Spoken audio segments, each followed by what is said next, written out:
¿Cómo iba el tono ahorita? Ya cántala tú una vez. No sé ni cómo ayudarte, o sea, no tengo idea de cómo va. Acuérdate que yo no puedo escuchar nuestro podcast. Ok. No puedo, o sea, no, créeme que he tratado y me da un nivel de cringe así, de peor que estar viendo cosas en LinkedIn, ¿verdad? O sea, me da, No, bueno, nos mataste. Bueno, sí, cantadita entonces. Oye, leí un artículo buenísimo en el New York Times hoy en la mañana, que se llama estar en videos ya no es solo un trabajo para el social media team. Y entonces habla de cómo compañías desde Delta Airlines hasta algunas cadenas más chiquitas como Portillos están dándoles guidelines y casi que clases a los empleados de cómo ser social media influencers, porque saben que la gente quiere saber mucho de las empresas y entonces ahora sí que cualquiera es parte del equipo de comunicación. ¿No te acuerdas que cuando hicimos el evento de White Paper el año pasado, salió Lupita. el tema de Dua Lupita, ¿no? En Oxxo, Sí, que se ha vuelto Dua muy Lupita, que famosa. era de Oxxo, muy famosa. Sí, y entonces que al principio las empresas no saben bien qué hacer con estos microinfluencers que salen con el uniforme de la empresa o en las instalaciones de la empresa, y entonces algunas empresas en vez de decir, bueno, vamos a quitarlos o A vamos a dejar de prohibirlo. hablar de, Ujú. o sea, vamos a restringirlos, porque no es quitarlos, porque muchas veces lo hacen hasta en sus propios canales, dicen, bueno, vamos a embrace it, ¿no? Está muy bueno el artículo y, y lo que dicen es que es muy complicado controlar el mensaje, pero que por otro lado, si controlas demasiado, se empieza a ver acartonado, que es lo que acaba pasando con mucho del contenido oficial, entre Sí. comillas, que sacan las empresas. Entonces, que pues están tratando de go with the flow y tratar de aprovecharlo lo más posible. Yo no sé qué decirte. O sea, me imagino escenarios de pesadilla, particularmente de las empresas que tienen entornos regulados. O sea, tú imagínate a Claro, una alguien aerolínea. en un banco, o que diga cosas, pero por otro lado, pues también es una realidad que ahí está y no tengo idea. O sea, me imagino que debe funcionar relativamente bien en marcas como irreverentes que tienen equipos chiquitos y así, pero si te lo tratas de llevar al mundo de las empresas grandotas reguladas, imagínate las pesadillas para el de RH y el de compliance y este, O sea, o- sí, pero, o sea, pero lo que tú dices es una realidad. Entonces, igual, o sea, si no puedes con el enemigo, únetele, ¿no? Y, por ejemplo, habla de claro. que DHL activamente, fomenta que los empleados se graben mientras están en la ruta y que usen ciertos hashtags.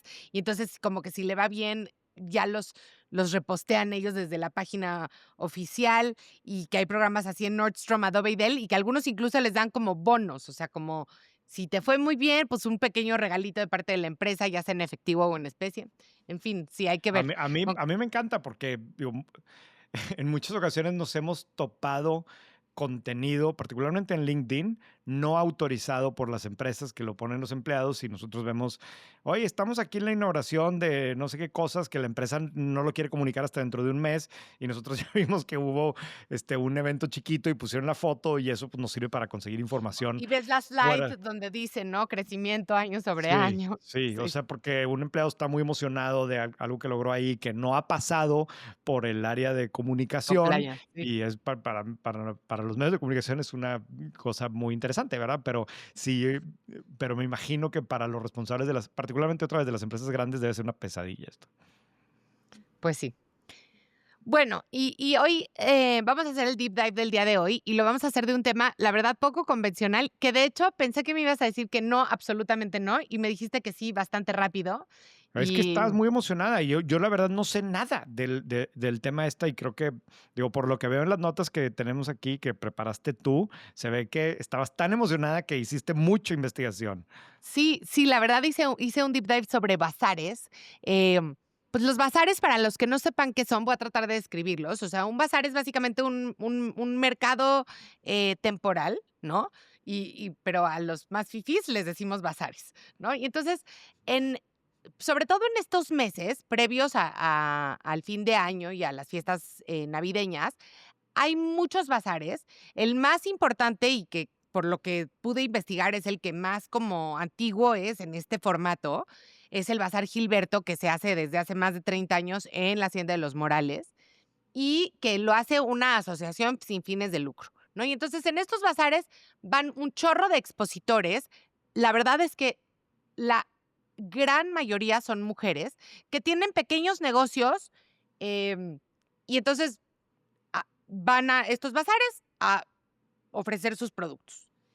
Y quería yo entender, te digo que hace un par de semanas fui al Bazar Gilberto porque tenía una tarde medio o una mañana con 2 horas que matar y vi que en social media que era el Bazar Gilberto y me di una vuelta. Y de pronto hice lo que White Paper me enseñó a hacer. Hice un cálculo a la White Paper, así empecé a preguntarle a varias expositoras cuánto vendían por día, luego traté de calcular más o menos cuánta gente había, pregunté a algunos organizadores que el aforo más o menos en cuánto estaba y dije, ah, caray, esta cosa en 4 días vende entre 1 y 2 millones de dólares. Y ahí fue cuando me picó la curiosidad y dije, a ver, vamos a ver qué tan grande es esta industria. Entonces, a ver, la verdad es que no hay datos muy específicos de bazares, ¿no? Lo que sí sabemos es que el mercado de ferias y exposiciones, que es mucho más grande, porque obviamente aquí entran todos Sí, los trade claro. shows, las conferencias, etcétera, pero es un mercado gigantesco de más de 794,000 millones de pesos, ¿no? Según escuché en alguna de sus convenciones, es que es la segunda industria que más empleos genera en México, aunque no me supieron dar la fuente, entonces no sé si sea un chisme o no. Y al mismo tiempo, el INEGI tiene una encuesta donde pregunta si vas a un evento cultural, vas a ir a la feria o bazar para comprar algún recuerdo y 6 de cada 10 asistentes a los eventos culturales van a las ferias o bazares aledañas.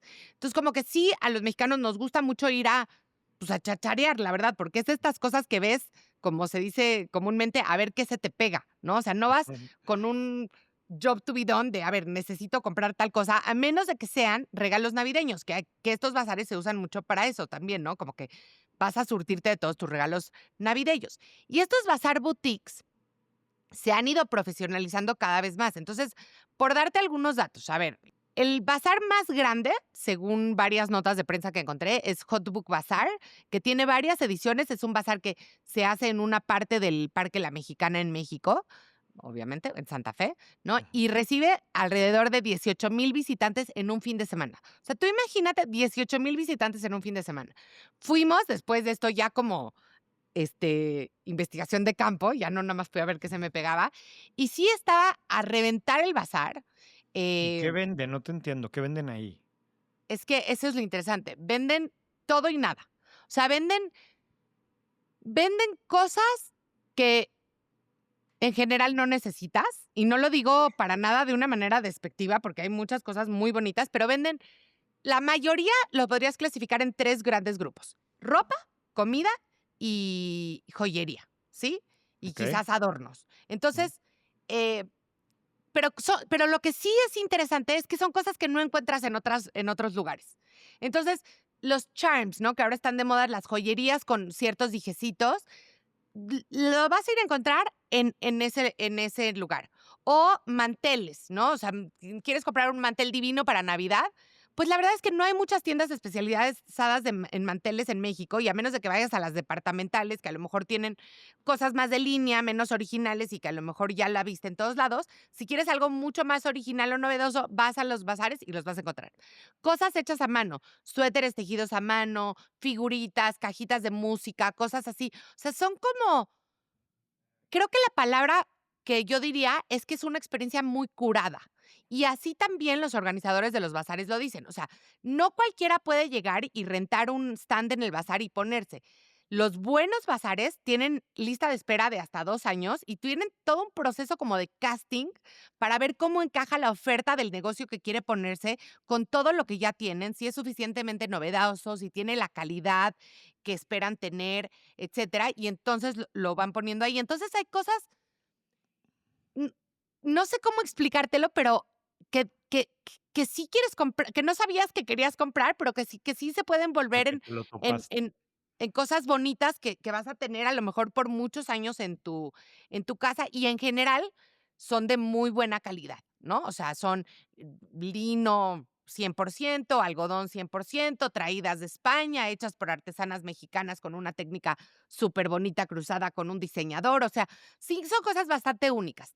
Entonces Hotbook, te digo, recibió 18,000 visitantes más o menos en un fin de semana, el Bazar Gilberto alrededor de 4,000 personas al día y se pone por 4 días, y tienen entre 100 y 250 stands según el venue, y ahora, ¿cómo cobran? Entonces, hay 2 modalidades. Antes, lo que hacían casi todos los bazares como surgieron es, cobramos una pequeña cuota por tener tu stand, ¿no? 5, 7,000 pesos, y además te vamos a tomar un take rate, ¿no? Para hablarlo en términos, eh, modernos, de más o menos el 20%. Y entonces había un sistema bastante o bueno, todavía hay un sistema que yo digo que ya es bastante ochentero, donde te hacen una nota, ¿no? Con 3 tantos, ¿no? Así con hoja calca, casi, casi. Entonces, Ajá. tú te quieres llevar los 3 cepillos, te hacen una notita, 3 cepillos, ponen tu nombre, te dan un tanto a ti, el otro lo engrapan en la bolsita que ya te están guardando para cuando regreses con tu nota pagada, y a ti te dan 2. Vas a la caja, que en la mayoría de los bazares de antes la caja era una señora, ¿no? Que te cobraba, te sellaba tu nota y se quedaba ella con otro tanto. En el Bazar Gilberto tienen 2 sucursales de Banamex, así, con 3 cajeros de Banamex, con todos los métodos de pago, etcétera. Y entonces ya regresas con tu notita de papel sellada y te la intercambian por tu mercancía. O sea, es bastante Ah, ochentero el ah, sistema. La verdad, creo sí, que ahí hay una oportunidad de que se pueda claro, hacer más fácil, ¿no? yo pensaba que te iban a cobrar con Clip, Mercado Pago, o sea, Pues, cada stand, me yo imaginé algo pensaría que en así. 2025 también. El problema de comprar con Clip, si es cada stand, es que el bazar gana por ese 20%. Sí, sí, sí, la ¿Sí? Ahora, comisión, debe de sí, haber un mecanismo de auditoría donde pudieras trazar cuáles son las ventas que se hicieron ahí. Algunos otros bazares como Hotbook de plano vieron que era muy complicado el tema del cobro y entonces, porque además luego tú le tienes que pagar a las expositoras y muchas de esas expositoras son negocios temporales, entonces a veces no son ni siquiera negocios que están, dados de alta fiscalmente, y entonces déjame veo quién te va a emitir la factura, y entonces se mm, hacían muchas bolas. Entonces, Hotbook ya de plano lo que hizo es que se le subió el precio a los stands, ¿no? Entonces cobran, no sé, 25,000 pesos en promedio por el stand, también tiene que ver la localización, etcétera. Y ya de ahí hazte bolas, cobra si quieres tú con tu propio clip, cobra en efectivo, cobra con lo que quieras. Pero el modelo tradicional es que te cobraban un take rate del 20%, que además a mí me parece que es un buen modelo porque ahí pues los 2 tienen que asegurarse claro, que tenga éxito pues, el fin de semana. Entonces, sí, más o menos, sí, y los stands más o menos venden entre 100,000 y 200,000 pesos por fin de semana, ¿no? Que, si lo piensas, no es una venta menor para un negocio que es muchas veces operado por una, 2, 3 o 3 personas.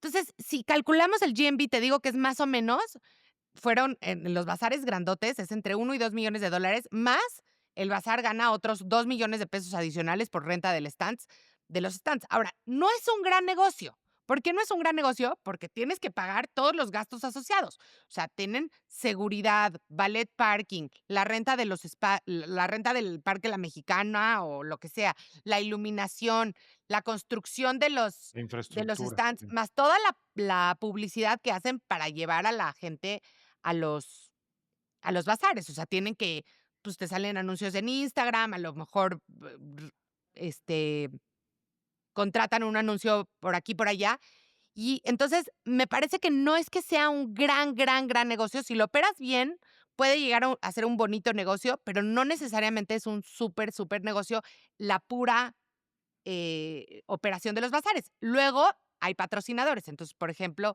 no sé, tienes el patrocinio de algún banco, de algún auto, de alguna bebida.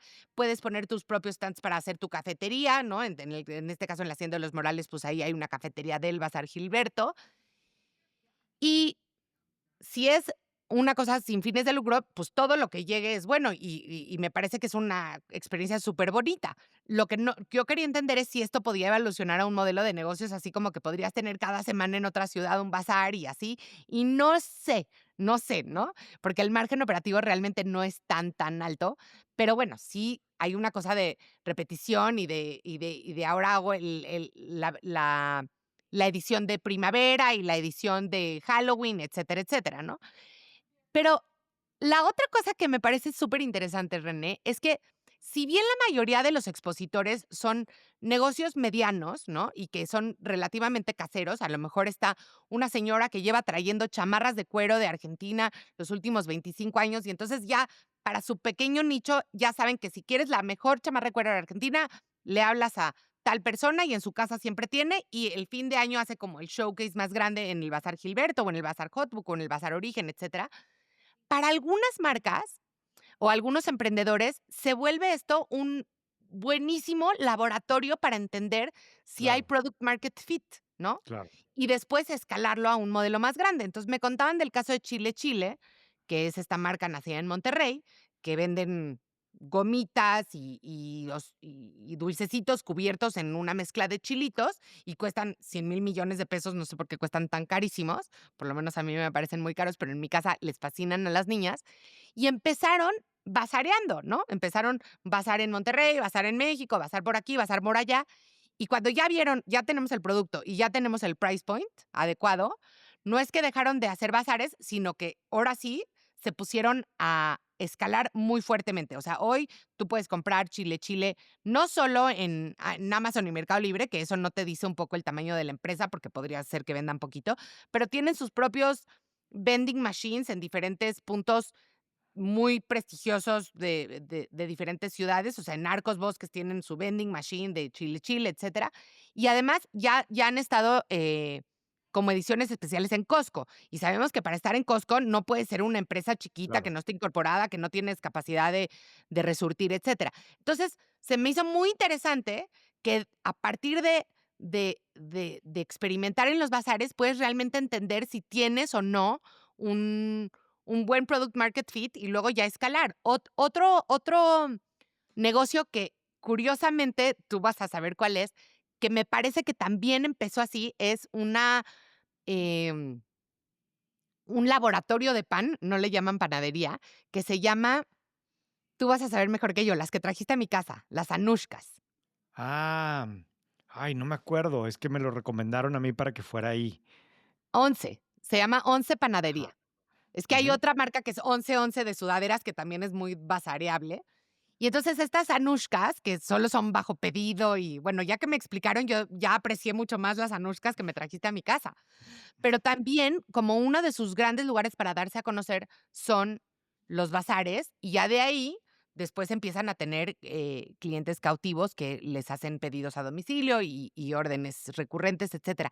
Entonces, ese ángulo me pareció que puede ser mucho más explotado o explotable de lo que hoy lo están haciendo, ¿no? O sea, que los emprendedores vean estos lugares como un lugar de bajo riesgo, que, ¿qué es lo peor que puede pasar? Compraste inventario para 4 días, vendiste 100,000 pesos y te gastas de esos 100,000 pesos, te gastaste 20,000 en el stand o lo que sea, y te diste cuenta de si tu producto se mueve o no se mueve, gusta o no gusta, el price point es adecuado, la gente te dejó tu celular, etcétera, Y etcétera. tienes al cliente enfrente, ¿verdad? O sea, a Tienes al diferencia de cliente. hacer la venta online, le ves la cara, ves quién es quien te está comprando y ves que te pregunta y cosas de ese tipo. Me pongo a pensar ahorita que te estaba escuchando en How I Built This, que es uno de los podcasts que yo escucho con más frecuencia, a cada rato usan, o sea, a cada rato los emprendedores cuentan que así es como empezaron su empresa, vendiendo en una feria en no sé dónde sus mermeladas o no sé qué, y luego creció y se convirtió en un negocio de trillones de dólares, ¿no? Pero como que sí es un camino muy flexible, adecuado, como realista y sobre todo, pues eso, que te permite transaccionar de manera inmediata con tu cliente enfrente, ¿verdad? Y si te acuerdas de la semana pasada, mi recomendación que fue de este libro de MIT de Startup Tactics, ¿no? Y que te habla mucho de hacer experimentos. O sea, yo dije, o sea, los bazares son el experimento perfecto para Sí, productos de consumo y sobre sí. todo porque están súper segmentados. O sea, hay bazares como para clase media alta, ¿no? Luego hay otros bazares que son solo para, o sea, regalos. O sea, como que sí encuentras los nichos bastante bien localizados. Ellos le llaman una cosa que como hoyitos de regadera. Ahorita te voy a decir cómo le llaman en el libro, pero, o sea, que encuentres los lugares que son los hoyitos de la regadera, que lo que quiere decir es que caiga mucha agua en el mismo lugar, pero del mismo tipo de agua. Entonces, ¿dónde vas a encontrar a muchos clientes del perfil que tú estás buscando para hacer tu experimento, no? Y pues, o sea, como que empecé a juntar las 2 cosas y lo vi que a lo mejor con más sofisticación de lo que se merece, pero creo que sí son un gran laboratorio, ¿no? Sí, Ahora, los pop-up markets, como les llaman en Estados Unidos es un mercado gigantesco, más o menos se estima que es un mercado global de en entre 80 y 95 mil millones de dólares. Y en solo Estados Unidos, el pop-up retail events, ¿no? Digamos, generan más ajá, de 15 billones de dólares en revenue anual. Y justo lo que dices, se han convertido en herramientas claves de lanzamiento, sobre todo para las marcas direct to consumer. sí, Ahora, ¿cuál es el problema? A ver, obviamente la informalidad, los altos costos de participación sin saber si te va a retornar o no. Y sobre todo, yo creo que el más importante es la dependencia. O sea, como es un evento de fin de semana, pasa cualquier cosa. O sea, me decían, llueve y ya, ¿valió? se te baja, Porque claro, porque además, como es un evento totalmente opcional y donde la gente va muchas veces a pasar el día, pues si está lloviendo ya valiste, ¿no? Hubo una manifestación, ya no llegó la gente, ¿no? Entonces, jugaba América Chivas y no te diste cuenta, bueno, igual y en la América Chivas solo yo no iba a ir, ¿verdad? Pero, o sea, como que sí es mucho riesgo, porque es muy poquitos días de que no pase nada. Ahora, por otro lado, el downside está bastante capeado. Y lo que yo pensaba, y creo que para los organizadores del evento tienen un área de oportunidad inmensa de data, ¿no? Porque incluso, por ejemplo, yo decía, en el Bazar Gilberto, tú ves a las señoras y van con sus notitas, ¿no? Entonces tienen ya 7 notitas que van y entonces las llevan al banquito de Banamex. Y entonces ya bueno, te suman, ¿no? 1,000 pesos de aquí, 600 de aquí, 700 de aquí. Ok, señora, debe usted 6,327 pesos. Te cobran. Yo digo, eso es data, es oro molido esa data, pero no la juntan, ¿no? Nadie la junta, nadie ve si hay una clienta que lleva viniendo 10 años y es me imagino que de las más altas tienen identificadas, pero más bien a ojo de buen cubero, ¿no? sí. Pero hay un play ahí de data que yo creo que es muy interesante, sobre todo, como dices tú, para ciertos segmentos. O sea, imagínate lo que esa data vale para Liverpool, ¿no? Para Palacio de Hierro, para algunas marcas de automóviles, o sea, vale muchísimo. Y por otro lado, pues sí, o sea, ¿cómo haces esa curaduría que es muy valiosa? ¿Cómo la puedes mantener durante todo el año? O sea, si ya sabes que, o sea, que si estás en el Bazar Gilberto quiere decir que tienes calidad, fashionabilidad o como se pueda llamar, o sea, que es un producto digno de estar ahí. ¿Cómo mantienes esa aura durante todo el año, no? Sí, o habrá algunos que solamente funcionen una vez al año, porque hay un tema de Sí. temporalidad o lo que sea, pero a mí, digo, me encanta el concepto que tú insististe mucho de como la manera ideal para probar y perfeccionar el producto que quieres vender, la marca que quieres sacar, em, etcétera, ¿no? Sí, Estaba pensando aquí en Monterrey, pues probablemente el caso más, no el más, pero uno que tengo muy presente es el mercado de la fregonería, que hizo Mauricio Fernández, en ah, donde todos los domingos, en la parte de San Pedro de Pinta, que hizo él, donde cierran las calles para que la gente camine y corra y ande en bicicleta, hay un mercado en donde venden productos que empiezan de esa forma, de manera artesanal, y algunos de los cuales luego terminan brincando y te los vas a topar después en el H-E-B, ¿verdad? Pero sí se convierte como en un laboratorio interesante para traer un producto al mercado, ¿no? y imagínate, digo, no sé, ya pensando en voz alta, pero que algún venture capital como Santatera, ¿no? De estos que están muy direct to consumer, dijera, a ver, me voy a asociar de alguna manera, voy a hacer un partnership estratégico de alguna manera con algunos de estos bazares para detectar antes que nadie a los siguientes chiles, ¿no? O a los siguientes Claro, taquines, que pues todos empezaron pues así, un poquito, claro, ¿no? claro. Probablemente lo hagan, ¿no? Digo, no sé este caso en particular, pero pues digo, es que también son las famosas ferias de Las Vegas, ¿no? De que es el otro extremo, ¿verdad? De introducción de nuevos productos, ¿no? Aquí la versión Cierto, Mexa, pues es me lo vas a más dar, Gilberto. light. Muy bien. Pues qué bueno que disfrutaste hacer la investigación, Carla. Se Lo nota disfruté que muchísimo. tengo que traer temas que te emocionen así. Y entonces ahora ya gasté sin ningún tipo de, culpa, porque era una investigación realmente, Claro, claro, ¿verdad? definitivamente. Muy bien. Yo traigo una recomendación que tenía muchas ganas de hacer desde hace tiempo, pero nomás no terminaba el libro, porque está muy largo el libro, pero está muy largo y vale demasiado la pena. Yo con toda seguridad lo digo, es probablemente el mejor libro de negocios o de una historia de negocios que he leído en México o mexicano. No es un libro nuevo, es un libro que, si no me equivoco, es como de hace 20, 25 años, aunque hay una versión actualizada, pero no es nuevo. Y es El Tigre, que escribe Andrew Paxman y Claudia Fernández. A ver, o sea, como que todo mundo ubicamos así muy por encima la historia de Televisa y de Emilio Azcárraga, y como que son personajes ya como de la cultura empresarial de este país. Pero el libro tiene varias cosas que lo hacen que sea, pues para mí, verdaderamente recomendable a los que les interesa saber de negocios en México, ¿no?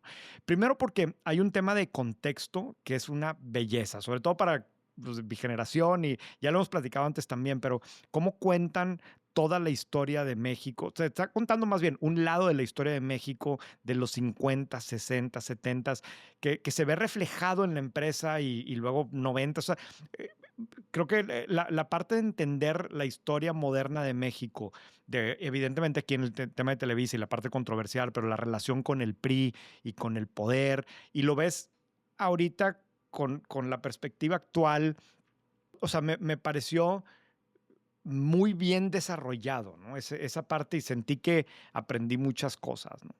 Luego está toda la parte de la empresa como tal, ¿no? Que todos ubicamos a Televisa y sus productos principales, pero, por ejemplo, hay un análisis de las telenovelas, ¿no? De por qué funcionan tan bien, de sus orígenes, de por qué fueron tan exitosas, de lo significativas que fueron cuando llegaron al mercado, un análisis del punto de vista de negocio de las telenovelas, de las personas que estaban detrás de las telenovelas. Y explica por qué México fue tan importante, o sea, ¿cuáles son las condiciones que se dieron? Mira, sí, o sea, incluso fíjate, el origen que platica ahí, Senda este, Prohibida fue la primera, ¿no? no me acuerdo, pero, o sea, el origen es que era un producto de la radio, ¿no? Donde, Okey, donde eran las las telenovelas, radionovelas. las novelas en el radio, ¿no? Y dice ahí, no me acuerdo si este es el mero origen, pero explican que eran sumamente populares en Cuba en las fábricas, ¿no? Porque los trabajadores no tenían, no les alcanzaba a tener un radio en su casa, y era una manera de garantizar que se presentaran al día siguiente, porque te Guau. quedabas muy clavado y entonces, pues, para que sí fueran a trabajar y no faltaran porque querían seguir escuchando el episodio del día siguiente, ¿no? Y hace un análisis y una crítica también, ¿eh? De la fórmula que tiene Televisa y que va perfeccionando. Hay una parte que yo no tenía, que yo no estaba consciente de en algún momento de la historia, que Televisa le mete mucho a telenovelas históricas, ¿no? Y con mucho contenido histórico, y que terminan siendo productos más caros, y el rol que jugaban, y entonces unas en el canal 2 y otras en el canal 6 y el horario, y me pareció fascinante toda esa parte de análisis, y luego evidentemente se convierte en un producto súper rentable cuando lo empiezan a licenciar en otros lugares del mundo y se vuelven un éxito en Rusia y en lugares que nadie se imaginaba, ¿no? Pero la parte que más, a mí en lo personal, más me gustó, es cómo explican a este señor como empresario. Porque creo que, o al menos yo tenía una pues, visión muy parcial de un lado que es como muy crítico, y que el PRI y los excesos o lo que tú quieras, pero a mí me gustó que el libro, siento que tratan de hacer un esfuerzo por verle todo pues no sé si lo positivo, pero la complejidad del ser humano, de un empresario con el, el pasado que tuvo, su crecimiento familiar, los traumas que podía tener, el haber enviudado desde de muy chico, la forma en que lo trataba su papá, y todo ese tipo de complejidades, y luego la ambición, en, desde mi punto de vista, muy positiva, de querer crear una empresa global, y los esfuerzos que hace por conquistar Estados Unidos y España, y una serie de proyectos que yo no tenía ni idea, y de iniciativas, muchas de las cuales fallaron. Una revista nacional en Estados Unidos de deportes que le metieron, perdieron cientos de millones de dólares, pero él estaba convencido de lo que quería lograr.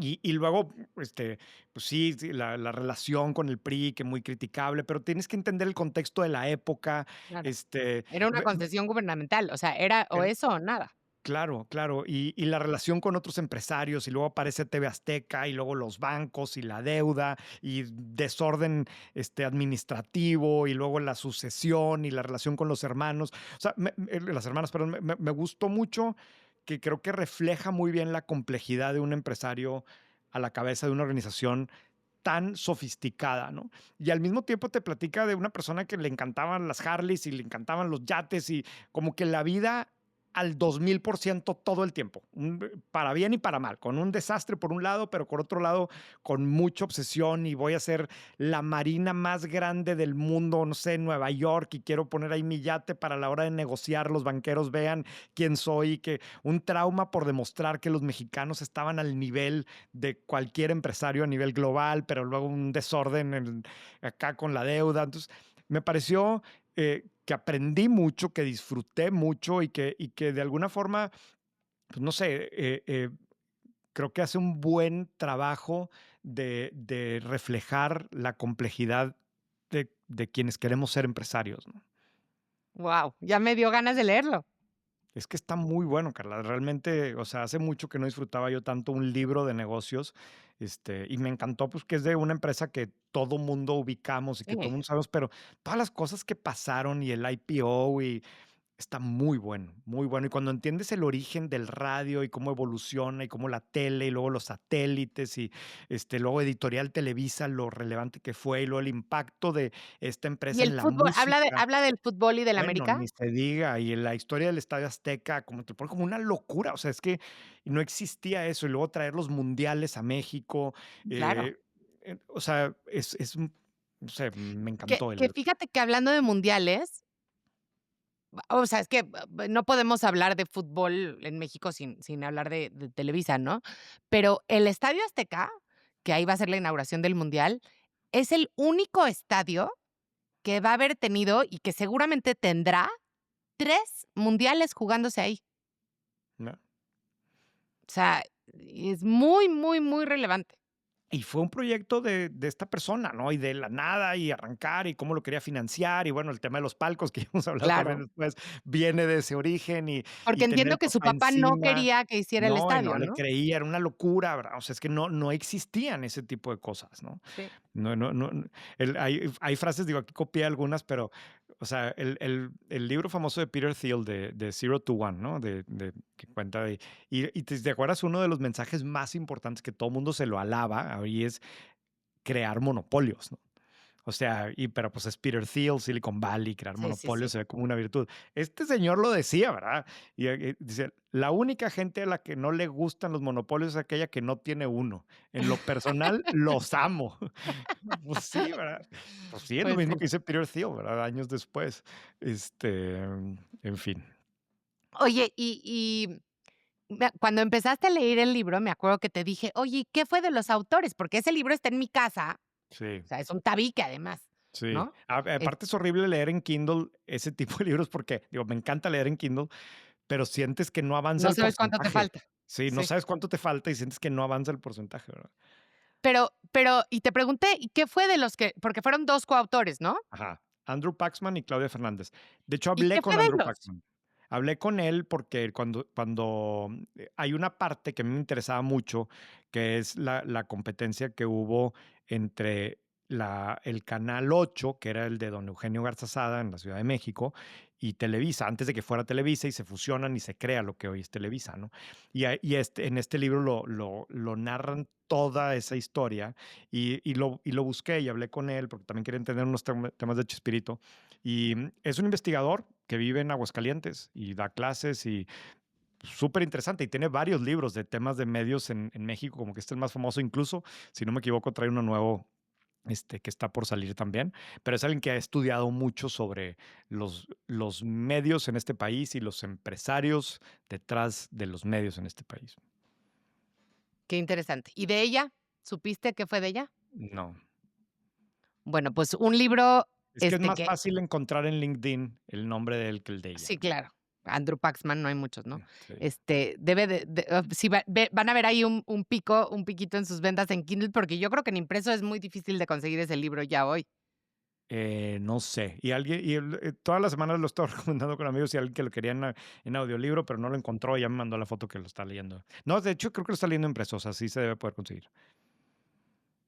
Mira, o lo agarró del libro de su mamá, como yo voy a hacer. Mm, Bueno, pues, qué buena onda. ¿Cómo pinta tu semana? Muy bien. Bien, voy a México mañana, un par de días. Un evento interesante de Family Offices en la Ciudad de México. Y, y ya, este fin de semana espero estar en Monterrey después de muchos que no estoy aquí. Oye, por cierto, ¿viste este artículo de Bloomberg de Doom Scrolling? Ese es de los que te gustan. Me lo mandó mi esposo, Ya. O que sea, deberíamos de que es igual de malo que fumar y entonces por eso lo deberíamos de o sea, debería de haber un impuesto, pero no lo leí, entonces no sé a quién le van a poner el impuesto. o sea, es un artículo de opinión de Bloomberg, que yo lo vi y como es un tema que tú y yo hemos discutido antes también aquí en este podcast, eh, obviamente es como súper controversial, pero es un poco más bien no es que Para sea una pensar. propuesta, sí, exacto, no es que sea una Sí, propuesta específica, sino para ponerte a reflexionar. Dice, a ver, el doom scrolling, o sea, perder el tiempo en el celular viendo, pasar horas en social media, en TikTok o en Instagram, lo que quieras, es un vicio, ¿no? Y los vicios normalmente les ponemos impuestos para desincentivar el uso. Y usa el ejemplo de los cigarros, ¿no? Y cómo a través de las décadas el fumar cigarros se ha venido para abajo, para abajo, para abajo, en gran medida porque se vuelve más caro y más difícil de usar, ¿no? Y pone unos ejemplos o sea, a ver, no estoy diciendo que quiera yo que esto suceda, pero dice es que deberíamos de incentivar el contenido de calidad y no la cantidad de contenido, ¿no? Y hay ciertas cosas que fomentan la cantidad, incluyendo, por ejemplo, el tener internet ilimitado. Y yo me puse a pensar, o sea, ahora ya pues vas a Europa y traes un SIM que te permite no sé qué, pero cuando ibas antes y que te iba a costar no sé cuánto, pues te leías metías mucho más. tantito y realmente te metías a usar lo que necesitabas, ¿no? No dice que lo prohíbas, simplemente que lo valoras más porque te cuesta más y por lo tanto haces un uso pues mucho más productivo de las cosas, ¿no? Y, y, y- y no sé, como que me gustó el ejercicio mental de cómo fuera si metieras este tipo de restricciones al consumo, pues, ilimitado, ¿no? Sí, ahí empiezas con un dilema filosófico bastante fuerte de, pues sí, pero ¿y si yo quiero, no? Claro, claro. Fumarme Por e 17 cajetillas de cigarros. El claro, problema es que ojalá fuera que yo quiero, ¿no? Yo me doy cuenta en mi propio comportamiento, o sea, yo no decido al principio del año, yo quiero pasar 75 horas de mi año o más, 75 me fui cortita, viendo videos tontos, ¿no? claro. Más bien, o sea, tenemos que entender que hay todo un ecosistema que quiere que estemos ahí, en vez de estar leyendo un libro, ¿no? Claro, y están todas las apps que, digo, yo me acuerdo que aquí en el equipo algunos las usaban, que te permiten tú mismo bloquear Autorregular. el uso, ¿no? Exacto. Y hay una que está muy simpática, no me acuerdo cómo se llama, pero que Opal, ¿no? la que tienes que hacer lagartijas. Ah, O ahorita lo voy sea, a hay una que tú puedes ponerle y hace cuenta, este, si quieres desbloquear Instagram entre las 4 de la tarde y las 8, que pone tú que tú te lo bloqueaste, tienes que hacer lagartijas. O sea, y pones que la cámara te vea y tienes que hacer, no sé, 15 lagartijas y entonces te lo desbloquea. O sea, pero son pequeñas cosas que te generan algo más de fricción en algo que claro. tú sabes que no es Por lo positivo, ¿no? menos te hace pensar, ¿no? ¿Quiero Claro, de verdad abrir la de esta? Sí, claro. fíjate que esto que dices, hace mucho leí un artículo, no me voy a acordar ni cómo se llamaba, pero que decía que en general creemos que quitar fricción es bueno, ¿no? O sea, es como un Ujú, atributo positivo, y que no siempre quitar fricción es bueno. O sea, que antes, por ejemplo, si tú estabas súper enojado con alguien, tenías que llegar a tu casa, ¿no? Hablar, levantar el primero que nadie más en tu casa estuviera usando el teléfono, luego levantar el teléfono, si no te lo sabías de memoria, pues buscarlo en tu libreta, marcarle, que ya de por sí era una cosa de varios segundos, ¿no? Luego que sonara el teléfono, luego que te contestara alguien que podía o no ser esa persona, y ya después ya le echabas encima todo tu berrinche, ¿no? Y que esas pequeñas fricciones seguramente hacían que la mitad de las veces que le querías mentar la madre a alguien, pues ya para cuando ya hablabas con él, igual y ya te habías tranquilizado, habías respirado 2 veces. Hoy hay tan poquita fricción que también hay muchos problemas que se generan por esa falta de fricción, ¿no? Claro, claro. O sea, porque y yo lo veo en los chats de las mamás, ¿no? Este, llegó el niño y dijo que no sé, ¿no? Que la maestra traía el pelo rojo hoy y entonces todas las mamás, ¿pero por qué se le iba? O sea, ¿no? O sea, tranquilas, incluyéndome, pero bueno. De acuerdo. Muy bien, Carla. Bueno, ya estamos. Seguimos trabajando. Gracias. Bye. Bye.